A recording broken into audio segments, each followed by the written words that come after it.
Twenty-four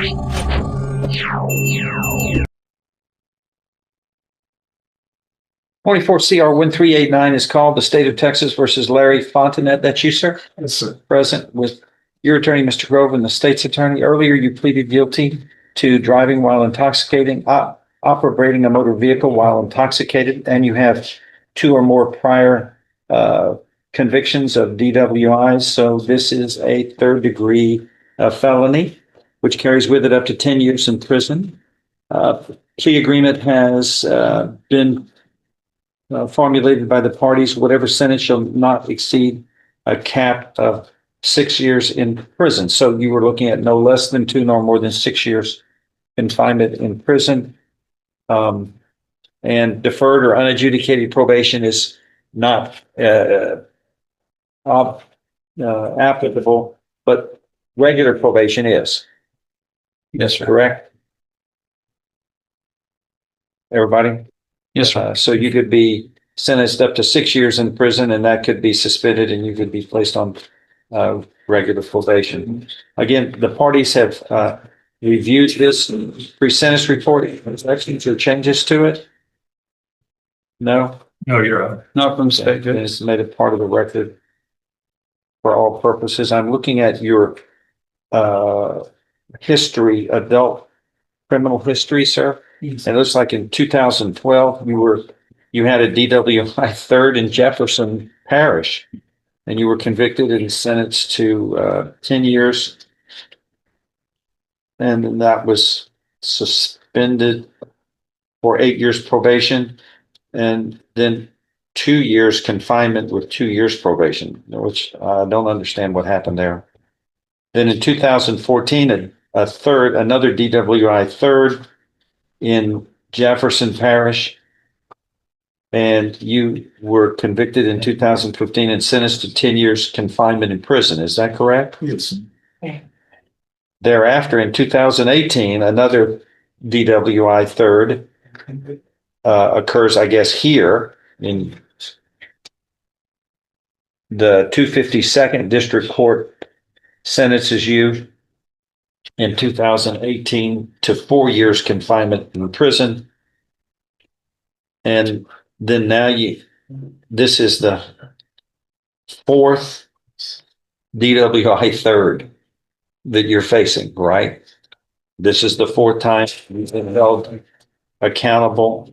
The 2013 Jefferson Parish conviction, the 2015 conviction in Jefferson Parish, the 2018 conviction next door in the 252nd, and then this one will be your fourth DWI third. So it's third, fourth, fifth. This will be your DWI sixth, right?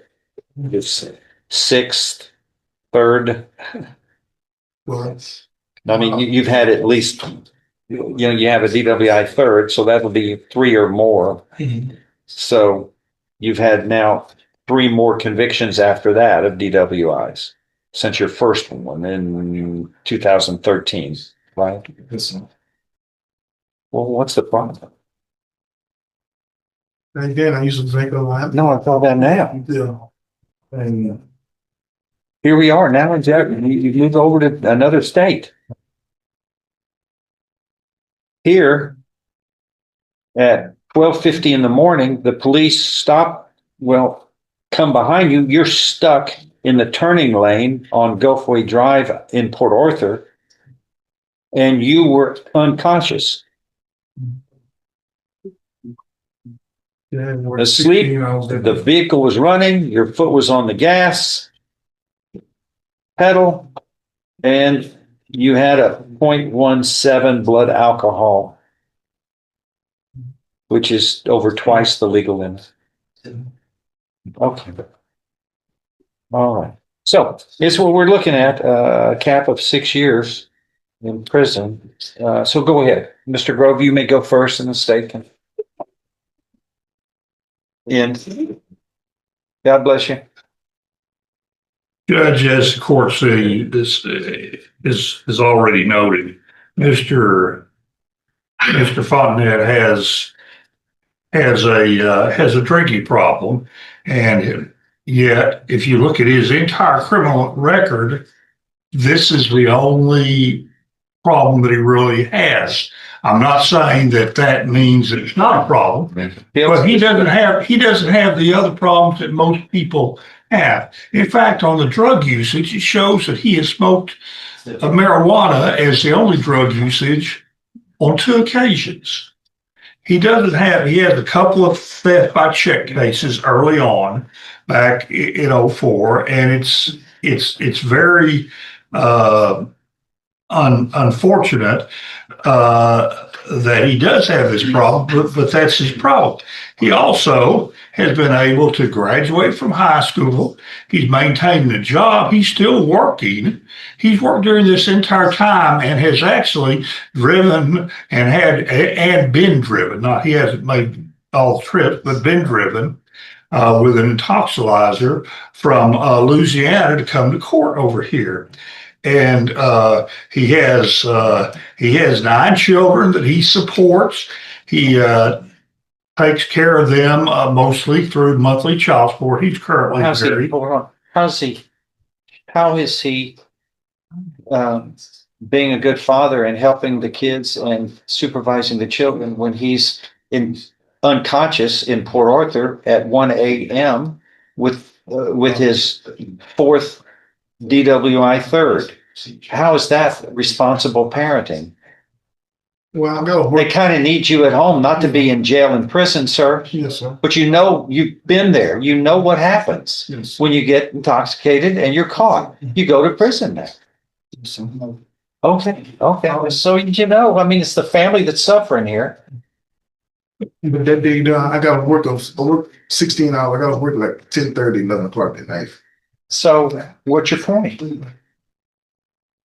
No, what's your point? That doesn't give you the right to commit 3rd-degree felonies. Yes, sir. Okay.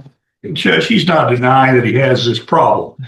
What's he done about it after this is He the hadn't 4th been able to one? get rid of this problem, but Judge, I think I would point out something that the probation officer raised in the pre-sentence report, and that is that basically the pre-sentence report's not bad until you get to the drinking problem, but there's been a number of things that he has not, had any help with, and some of which are recommendations made by the probation department. Some of these are things like the substance abuse felony punishment facility, and some things like this to help him deal with this part of his personality is what I would call. I don't think that's right in terminology, but he still has been able to maintain employment, take care of his family, and do all this other stuff. But he has this alcohol problem, and he can't get rid of that alcohol problem, obviously, by himself. He's been to prison, and that didn't take care of it. I would ask the court to give him one last chance, and that's to try some of these other alternative programs. Because except for that, we would be a whole lot better. And I think society would be a lot better if he could take care of this one part of his problem. Or and it's the kind of thing, Judge, that I'm not trying to say, oh, it doesn't matter, because obviously it does. It's very, very important. But this is something that just screamed for help. And I think it appears that he's done just about everything he can by himself. Now, that's not to say that it's not his fault, because it is. And he admits that it's his fault. He's not denying it at all.